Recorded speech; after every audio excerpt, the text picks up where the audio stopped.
Do you feel like when people make that choice that it's supported by the staff inside of these places Which choice? to use drugs all the time?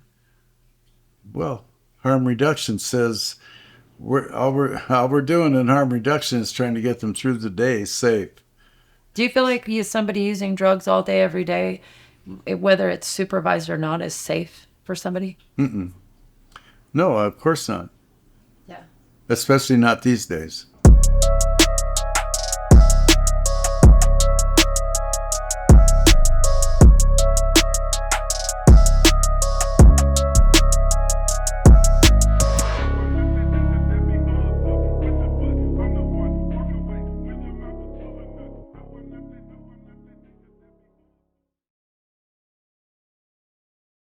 Thanks for meeting with me again for another episode of Modern America. Thank you. Yeah, no, it's really great to have you. I want to talk to you today because I'm really interested in your experience. I know that you worked in social services for a period of time, and I'm covering some stuff on Housing First. And I know that you have an extensive history working in the service industry in Seattle, and so thanks. About 10 years or so, yeah. Yeah, 10 years working. Where was your first job? And you don't have to name the agency, but what were you doing? I can name that one, DESC. And it was just something like resident support staff, I think was the job title. Okay. Front desk in a building. In a building. In a Housing First building. In a Housing permanent supportive building. Housing First, harm reduction was the model, and yeah, it was supportive housing. Yeah, and I've really recognized a lot of folks like you and myself, people with lived experience of addiction, do go and work in this industry. And so, did you have any expectations when you went in, or were you just kind of a chorus? I thought that I was going to be of some help to this problem that was obvious to any person, the homelessness problem. And I went into it thinking that would be the case, that it's on some level I was going to make a difference. And as you began your position as a housing support staff, what was your role? Well, I grew into a different position as a case manager eventually at another place later. But at that time, it was just resident support staff. We would distribute different, I was on call in the very beginning, and so I would bounce around to different buildings, different ones around town. And I would work in the main shelter. I would work out at Aurora House. A lot of difference between those two. They had different ones, had different things going on there, different formats. And so at the main shelter, basically, we're working with people that were just coming in for an overnight stay. They were just getting off the streets. It was an overnight shelter. The other, the night and day difference between it and Aurora House was that the people at Aurora House had pretty severe, at times, mental issues. Mm-hmm. And we distributed medications, had to deal with meals, preparation of meals, and had to de-escalate conflict a lot of times, as well as help clean up the place and monitor checking out things like brooms and mops. We had one girl that would be out mopping on Aurora, the main street out in front of the place, and we didn't watch her really close. So it was predominantly mental health that was in that building? Yes, in that building, but the one downtown... Was there also polysubstance use? Oh, yeah, because, for example, many of the clients would be on medication. We would just distribute a lot of risperidol, for example, which is... antipsychotic. Yeah, and so people on psych meds, and there were many there, would get to a point where they didn't feel like they were working, or they didn't like the way it made them feel, and based on the location it was in, it's a short hop to the corner to pick up some street drugs. And quite often that's what happened. And so you had a person who the doctors were trying to balance their, find a baseline again in some cases, balance their moods with medication. And when they didn't feel it was working or a situation would arise, they'd go to the street oftentimes to get those drugs, and it would throw everything that may have been accomplished off again. Did you ever find it interesting that people were being medicated on top of substance use? Well, everything about it was interesting. There was never one thing about those jobs was that it was never boring for very long. There was always something interesting, never boring for long. There was always something happening. Interesting, yes. That was interesting, but there were many things that were interesting about it. Did you ever notice or recognize folks that were using substances that were maybe similar to some of your experiences, that the people that were kind of pushing the narrative or supervising you and the program as a whole, maybe there was a disconnect with those folks? Between the management and the client? Management, some of the frontline staff who have an understanding of where the clients are at, and then of course, yes, the services that are being pushed. Of course, there were disconnects often on just about every level, I'm sure, but overwhelmingly the feeling I had there was that I couldn't make a very big difference there after a while, and that happened over and over again. What made you feel that way?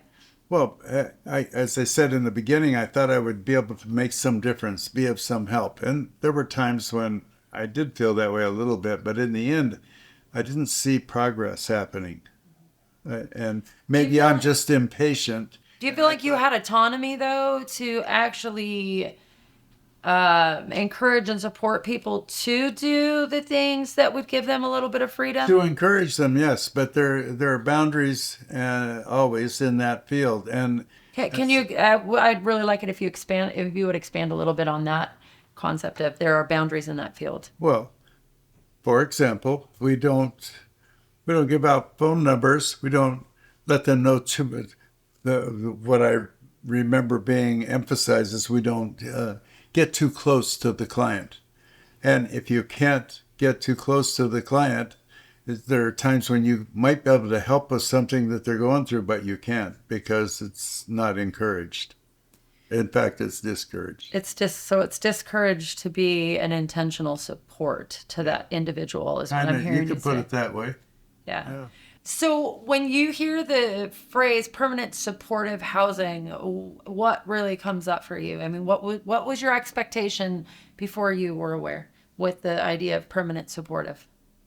Permanent supportive indicates to me something long-lasting, permanent. I have, in all of the 10 years I've worked at various nonprofit agencies that were allotted money to take care of the homeless problem. I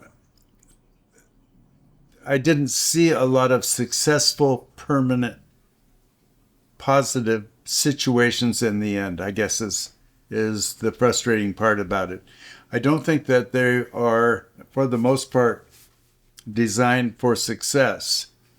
And so while I individually could feel like I was being some sort of help in the beginning, it grew more and more to feel like I was enabling this problem that was perpetual.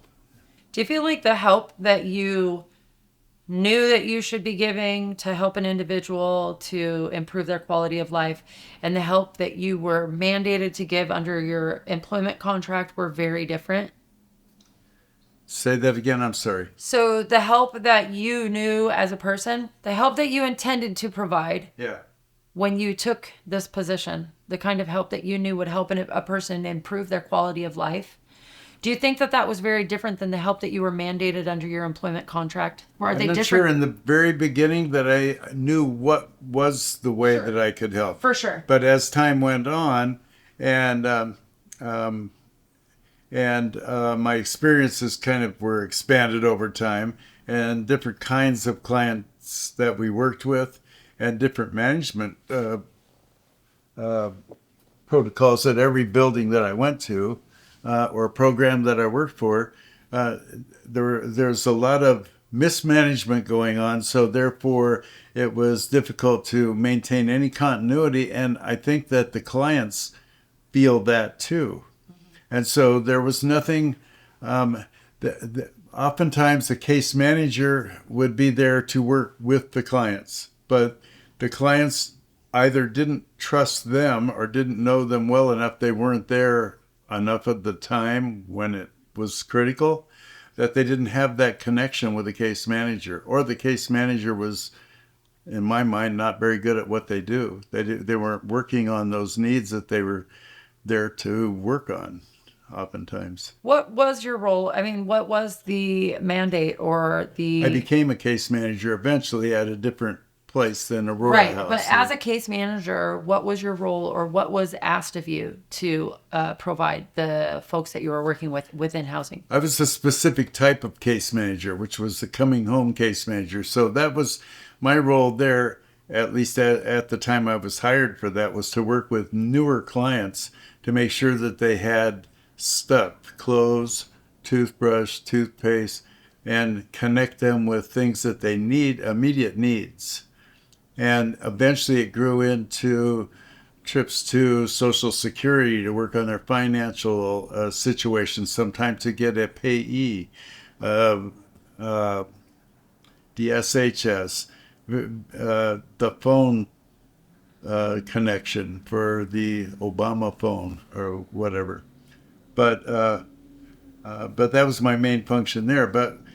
But also to work with them towards getting into a more permanent housing situation. But that was more other case managers, and I just didn't see success in that area. It seemed like people in all of these places would get there and become comfortably uncomfortable. They would find things to complain about, for sure, there, and deservedly so. But we're not getting the navigation tools they needed to go on from there. And some of that was, I believe, mental health problems, substance use problems. Those are given core issues that don't get dealt with, in my humble opinion, and enough. And then neither is there motivation for the people to grow beyond where they're at. They would somehow become mentally comfortable with that situation, even if it was maybe that building was unlike that building, was nicer, or didn't matter about the building or the general clientele that was there. They would become comfortable in that situation. And so things like employment or education or growth in any area was not there, and they would just become sedentary in that environment. How many of the clients that you served came from homelessness? Almost all of them. Is it possible to go into housing first from a housed situation, or does somebody have to be homeless? To my knowledge, most of them require you to be homeless. The ones that I have worked at, yeah, they would. There's a navigation team. They had the navigation team at one point, then the Hope team, and call it what you will. But there would be some connection with the outreach community in some form. Call 211, or go to Reach or go to Hope team or whatever and get a referral. You had to be referred by somebody to get in. How much autonomy do individuals in permanent supportive housing have to conduct the business of their life without the housing staff being involved? For example, if somebody wants to, go off and try to get an education and have a career, how much autonomy do they have to make those kind of decisions? I don't think there's anything stopping them from doing that if they're motivated to do so. But a big part of the problem is, I think you get, if you're one of the clients that frequent those kind of places, or that I saw frequently in those kind of places, that the motivation part just seems to be missing. And there is the case management staff, or certainly not the resident staff, have much ability to motivate them. We can talk to them, and try to encourage them, but short of inner motivation, I don't think anything's going to get them there. Navigate the finance part, navigate the intake part at the school or wherever they would choose to go. I think that case management could work with them a lot more in that area if they desired so. But a lot of people that come in to supportive housing, it seems to me, have already given up, somewhere before that. Even though they got this housing, they'll be excited on the first day, full of gratitude, and the next day they might be full of attitude. And it just, I saw that over and over again. What, in your opinion, or based on your experience, is one of the largest barriers that individuals have if there's a common theme with the people inside of those housing units? Well, I already mentioned the two that I think are core issues with homelessness, and that is substance use disorder coupled with or aside from mental health issues. And for that person in that situation, there isn't a lot being offered to them. And left to their own devices, they don't seem to make that move very, very often. Do you think that the majority of people that you've worked alongside of or for are equipped or have the experience necessary many of them don't have never been exposed to that at all. Who makes the rules for what happens in Housing First buildings? The management. Does it the management of the buildings?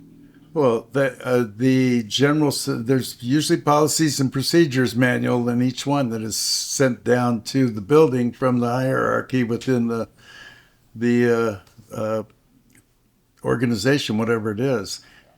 The ESC, Plymouth, Compass. I'm just naming a few. I didn't necessarily work for all of these. Low Income Housing Institute, Catholic Community Services. All the ones that I'm familiar with have a set of policies and procedures, which is a good thing and necessary. But the training is that when a new employee starts there, and there is a lot of turnover for some reason, is very minimal. And so the training is minimal. Yes, and they have a high turnover, so there are a lot of entry-level people there who, to do a good job, would require some training, I believe. So when you started your job as a coming home case manager, who trained you to do your job? Nobody. So you kind of built the plane as you were flying it. Sort of. Yeah. Yeah.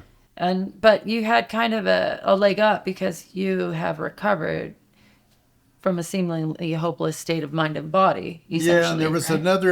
there were two of us case managers. One was a regular case manager who had been there a long time, and he helped to guide me. I befriended him, or he befriended me. We became friends, and he helped guide me a little bit on some of the requirements. For example, they would have, meaning the policy was to put in your hours of contact with the clients. So you would spend a lot of time just typing in each client's hours that you had to put in hours that you worked John with said clients. This. We tried to do this, but this didn't happen. Can you talk to me a little bit about some of the most memorable things that I choose the word memorable? I guess I don't know if that's the right word, but some of the most disturbing yet memorable things that you experienced while working in that position, that specific one. That specific one was the first thing that came to mind as you were saying that was a fellow that was he was had some mental issues and alcohol was his drug of choice most of the time, though he was willing to try others. But he would get pretty violent at times, and he was pretty frustrating. And he would present as if he wanted to make some changes, but it was I had no tools to get him into a place where he could make those changes, or he would not follow through. And so it was pretty frustrating, especially in his case. That building in particular was an alcohol management program. We had 92 clients. I started to say this a minute ago, between that case manager friend of mine and myself to deal with. 8 floors in a tall building with 92 clients to try to keep up with all their needs. And that's a little much. So there were 92 clients, and it was your responsibility to take care of their needs. Mine was primarily the newer Right. clients to meet their But case immediate management needs. as a whole, But your job it was expanded as time. your job was to do the things that they were capable of actually doing if they had a little bit of support and training, but that was your job, Case managers' jobs. to take care of their needs. Yeah. So 92 people split up between 2 of us was a pretty heavy caseload. And so can I ask you, so some of the most problematic things that you're talking about are definitely with this specific place, it was alcohol related. Yeah. Was there any kind of training to help individuals tackle their problem with alcohol so that they could live more independently? No, in this case, it was in their infinite wisdom, they had an alcohol management, what they called an alcohol management program. What does that mean? So there's a refrigerator with a padlock on it in the back room. These are people that were referred to us from the sobering center.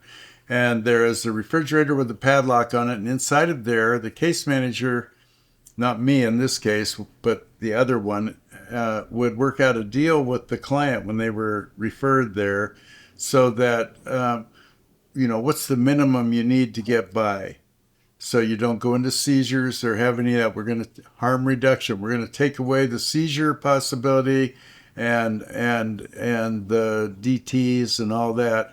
We're going to have enough on hand for you to do that. What would that take? We want to try to reduce, from the alcohol problem you got. So they would have a refrigerator full of notebooks and beer.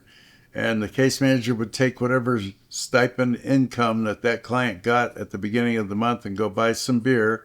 And then we would mark the timing, and they would set up a sort of a time frame where they could come and get 2 beers.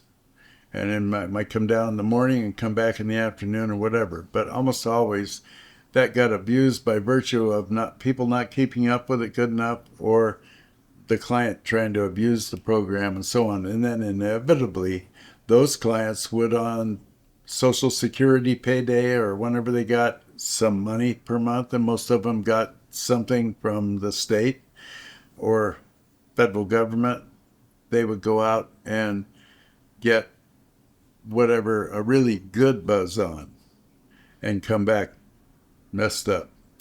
How many times did you find clients dead? A few, but it seemed like a massive amount after I left. There were a lot of them that passed away there. A lot of them. Do you think that any of those deaths could have been prohibited? Yep. Yep. Sure. Most of the clients that lived in that building were late-stage chronic alcoholics. Yeah. And so what I am sure of is that I felt like in the beginning I would be of some assistance in the problem that they were going through, the disease they suffered from, whatever. But as time went on, I felt like an enabler more than a helper. When they would come to that refrigerator and get 2 beers, and maybe it made them feel better for that morning, but when they kept getting there, because we had that program doesn't mean they don't have other ways to get more when they want more. Right. And especially when payday comes. So, and then they would sometimes just get obliterated.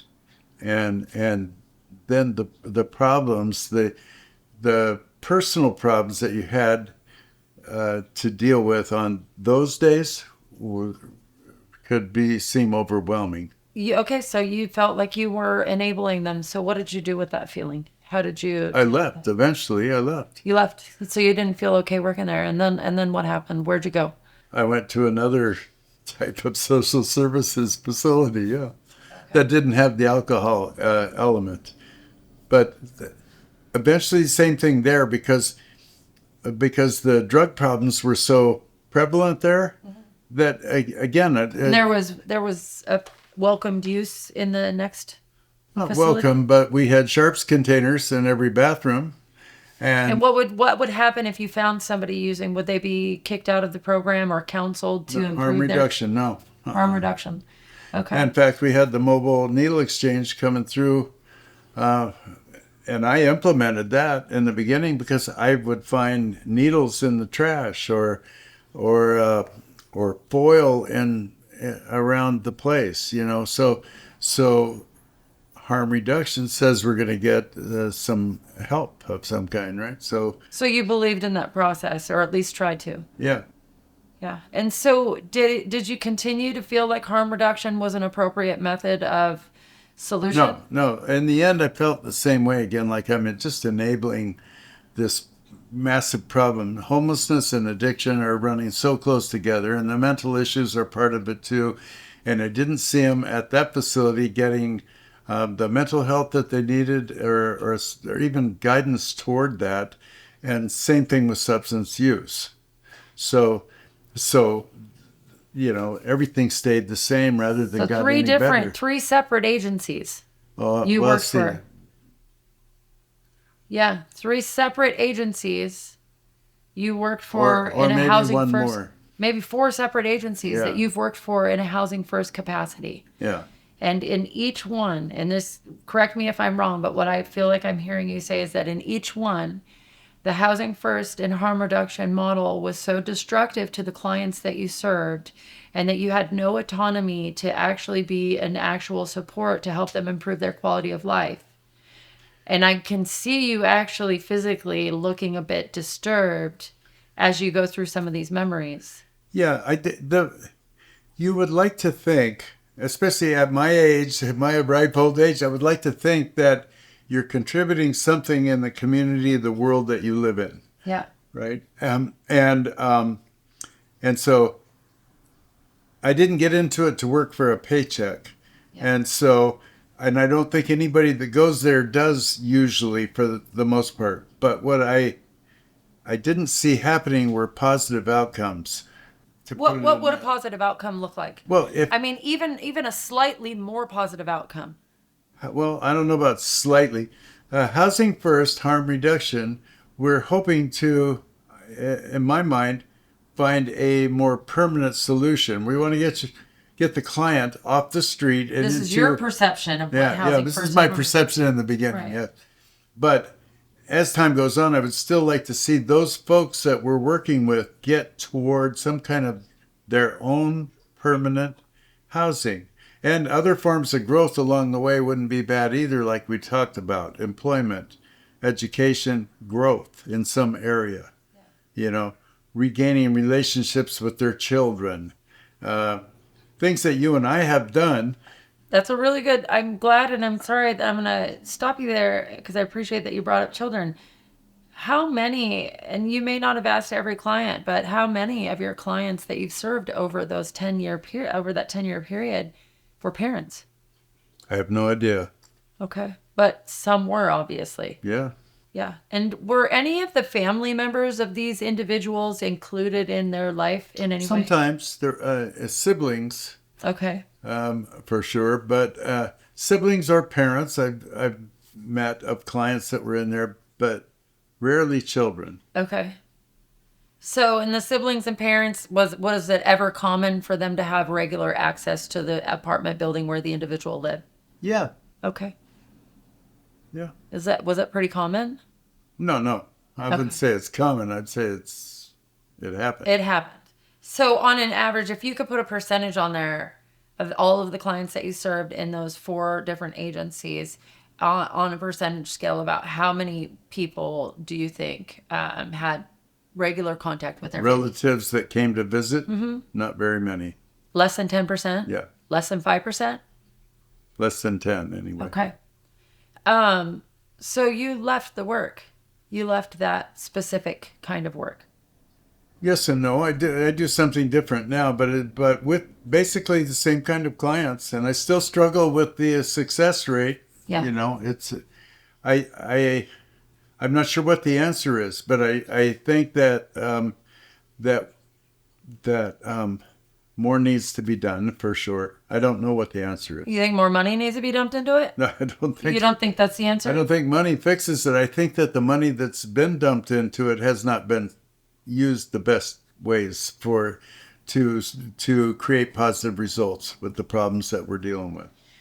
Do you? But I don't know that because it's like a restaurant that's going under. You don't really know unless you do the books, and so I don't know how the money is dealt with. But it seems like from what I've read and been exposed to in the media, that a lot of money has been thrown at the problem. Yeah. Over a recent 5 Do you think to it's been 10 thrown at the problem or thrown at the agencies? Well, that yeah, are thrown at the agencies that are entrusted to saying deal that they with it. know how to solve the problem? They bought a lot of hotels and motels during COVID, and even since Yeah. COVID, and in the name of housing first, and yet I don't see either the case management or other outside entities going into those places and serving the client with the mental health and substance use issues. Same thing on the streets of Seattle. Do you think that we just need to build more housing units? No, no, no. You don't think so? I don't think housing alone solves anything. Well, how many people have you seen that you've worked with over the last period of time, 10 years, when you were in that arena? Did you see improve their quality of life and move on? Some improvement, maybe, for a period of time. But let's use it together. How many did you see improve their quality of life and move on to something more permanent, where they actually got their life together? Not very many. And we, in Less fact, than 10%? I'll give you an example of that always comes to mind when I'm having this kind of conversation with someone. There was a girl who was in the last place that I worked in a nonprofit that ran a Housing First Harm Reduction program. She was there for 2.5 years or so. We sent her to an apartment at one point in time, brand new apartment building they had over on Capitol Hill. She left in an Uber, paid for the Uber for her to go over there. She came back a couple hours later, walking in the gate of the building, and said, "Man, what happened?" And she said, "I can't do that." I said, "Why not?"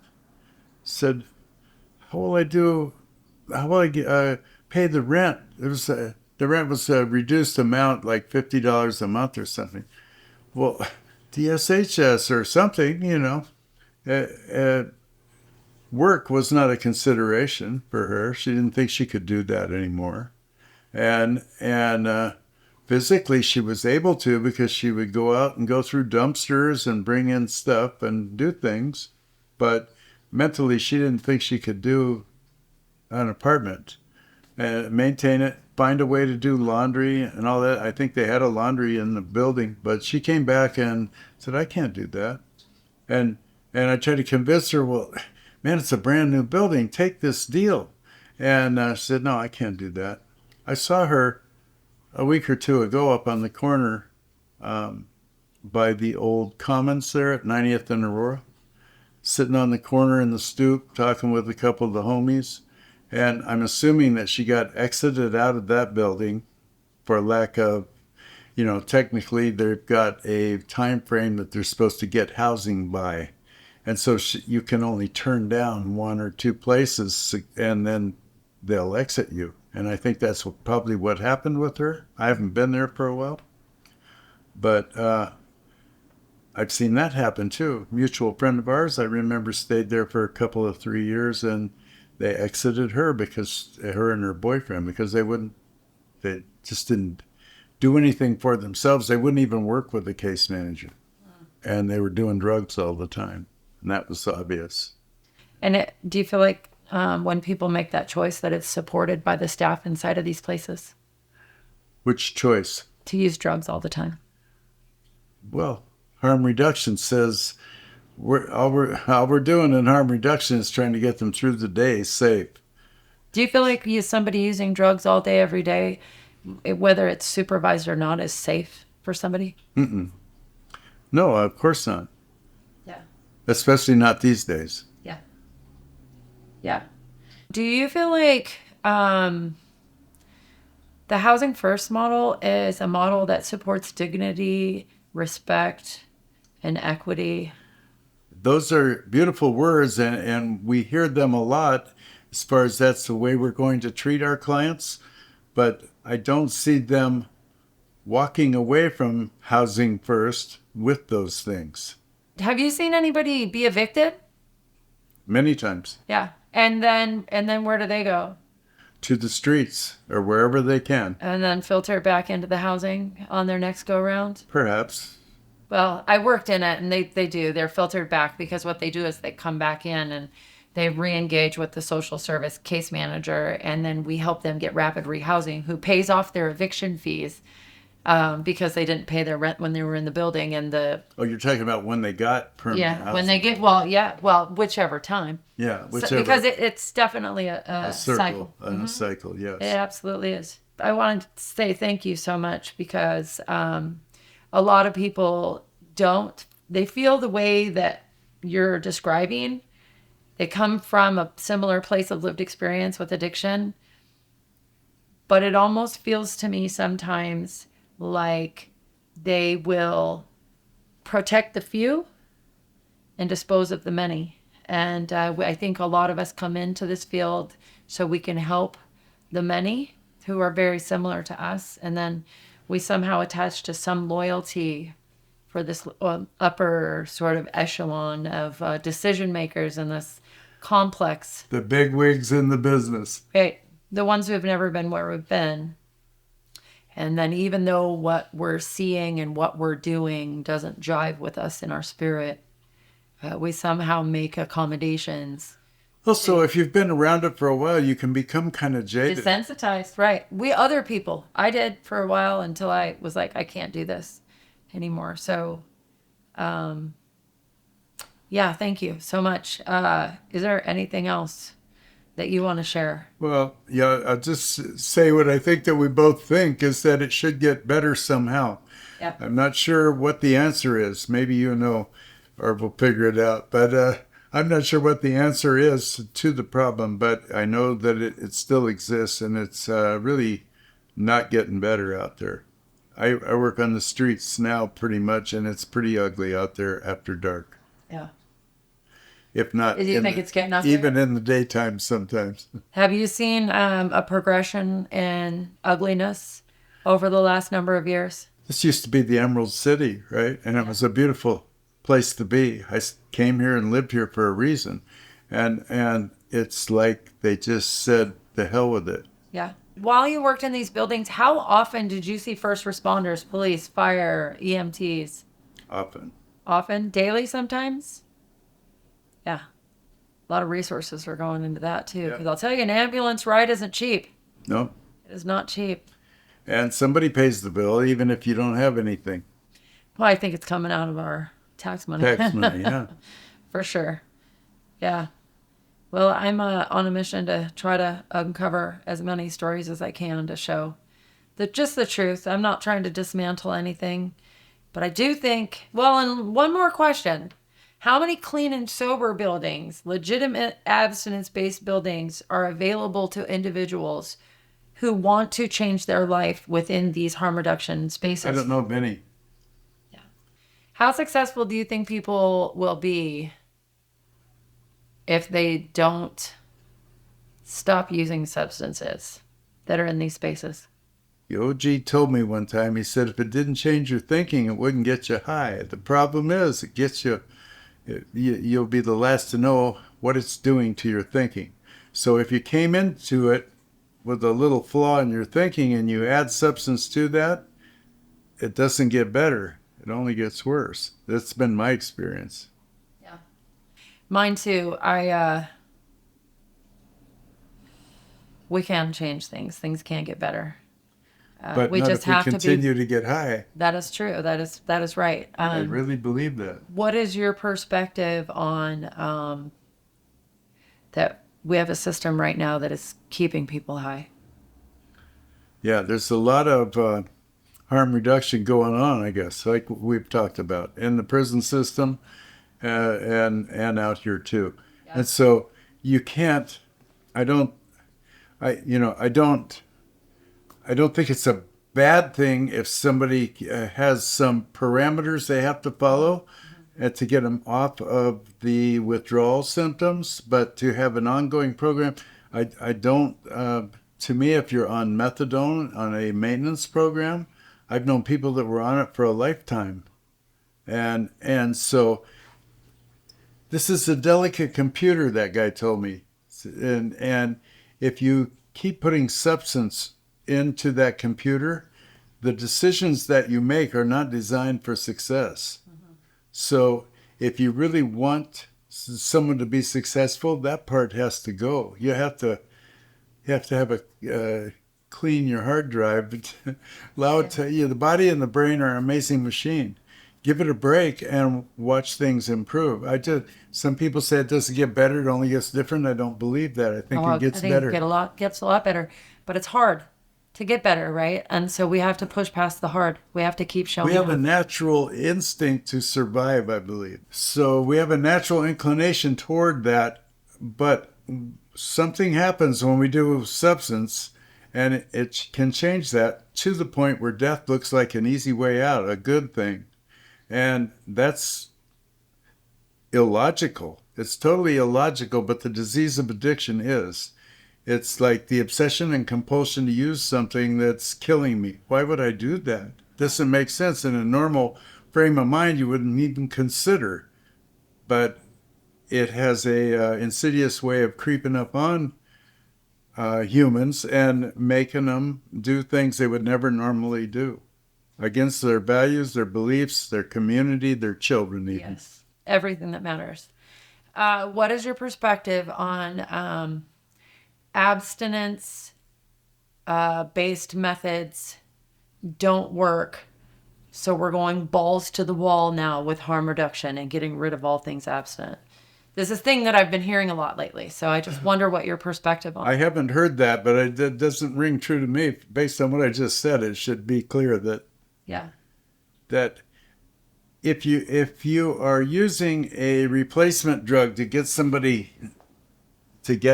clean, that you better monitor real carefully, I think, and set some pretty strong parameters for them to attain or reach for if you want to get to abstinence. And that's the only thing in the long run that can work to me.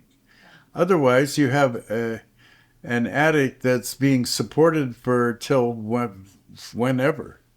How many abstinent friends do you have that were previous? And just give me a rough estimate, because I know there's too many to count. So how many people do you know that were raging drug addicts, criminals, et cetera, do you know that have gotten clean from all substances and are thriving today? Can't give you a number, but enough to keep me headed that direction. I don't know a number. A lot. Yeah. Yeah, it's a lot. The motivation for that has to somehow, something good enough or something bad enough had to happen for me. I'll own it. Had to happen for me to be motivated enough to do that. I was so enamored at one time with the substance and the lifestyle that something pretty significant really had to happen for me. Unfortunately, it did.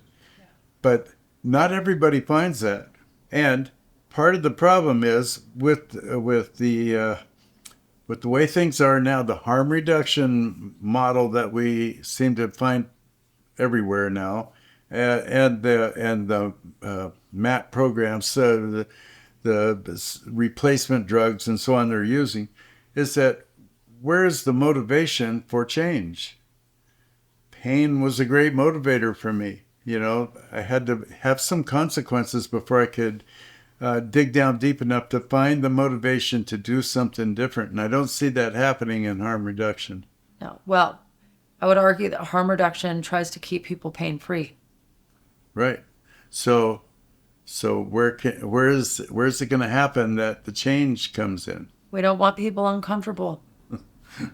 I personally like discomfort, and I really enjoy seeing other people uncomfortable. So, because I know that there's hope that sparks in that space. Thank you so much for talking to me. All right. I appreciate Thank you for talking with me. Yes, sir. We don't get together often enough. Me I and know. you and This guy. such. All right. Thanks, Bart.